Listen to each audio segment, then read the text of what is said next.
Today's featured car of the day is a 1958 Chevrolet Impala convertible. And I'll read off the Mecum website, some of the highlights of the car. First of all, it's a 348 V8 with tri-power, automatic transmission, and AACA National First Prize winner.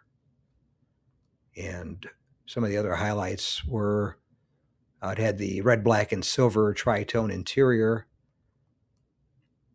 and it was in Rio red, the exterior color. Although in the pictures it looks kind of a salmon color, but that was because of the lighting in the parking garage where they had the cars for the auction.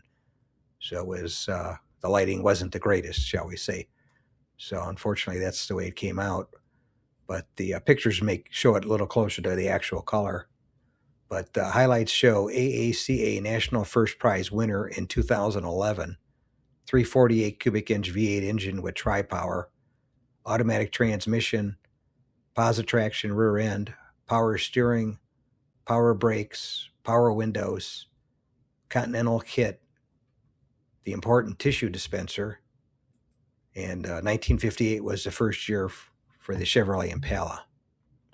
But it sold at the Mecum Dallas Fort Worth auction on Saturday, November 1st, 2025 for $203,500.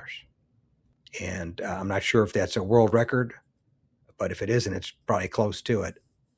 And it's probably the nicest one I've seen in person ever.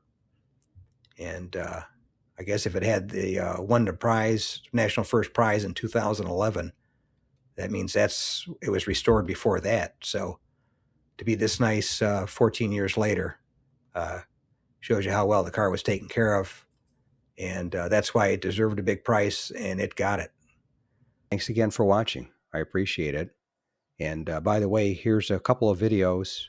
This will take you over to my page, and you can take a look at any of the videos that are there that look good to you.